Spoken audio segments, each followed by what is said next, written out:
আজান যখন হয়, হাদিসে বলা হয়েছে তার ডান দিকে যত মানুষ, প্রাণী, পাহাড় পর্বত, গাছগাছালি এবং বামে, সামনে, পিছনে, চতুর্দিকে আল্লাহু আকবার যখন ধ্বনিত হয়, সঙ্গে সঙ্গে সব কিছু তার সঙ্গে আল্লাহু আকবার আওয়াজ দেয়। এই আওয়াজ চলে যায় 7 আসমান ভেদ করে, লৌহ কলম ছেদ করে আরশে আজিম পর্যন্ত। এই আজানকে বন্ধ করে তার জায়গায় জয় বাংলা স্লোগানকে বসাবার চক্রান্ত করা হয়েছিল। আল্লাহু আকবার ধ্বনি আওয়াজে গুঞ্জরিত হয়ে আরশ পর্যন্ত পৌঁছে যায়। জয় বাংলার ধ্বনি উপরে যায় না, নিচের দিকে যায়। যারা জয় বাংলা স্লোগানকে বসানোর জন্য আল্লাহু আকবার স্লোগানকে ধ্বংস করতে চায়, আল্লাহ সুবহানাহু ওয়া তাআলা তাদেরকে সাধারণভাবে অপমান করেন না, বাংলাদেশ ছেড়ে তাদেরকে পালিয়ে যেতে হয়েছে। আজকে আমাদের মনে রাখতে হবে, ভারতবর্ষে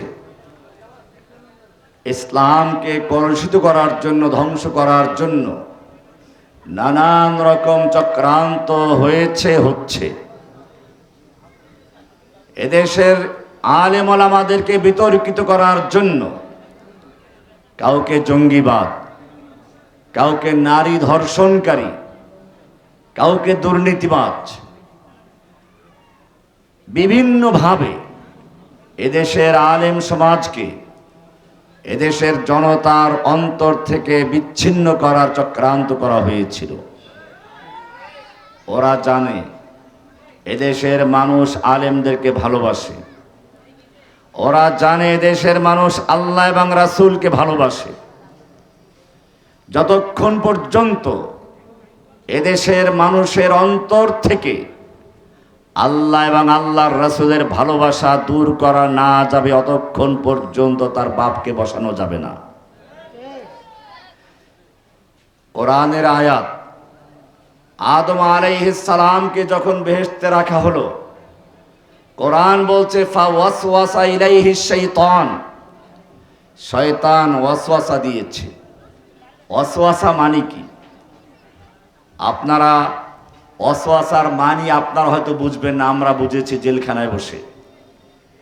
ইমদাদুল উলুম হাফিজিয়া মাদ্রাসা ও এতিমখানা হাফেজ ছাত্রদের পাগড়ি প্রদান উপলক্ষে আয়োজিত আজকের এই মাহফিলের সম্মানিত সভাপতি হাজারাতে উলামায়ে কেরাম, প্রধান অতিথি, বিশেষ অতিথি,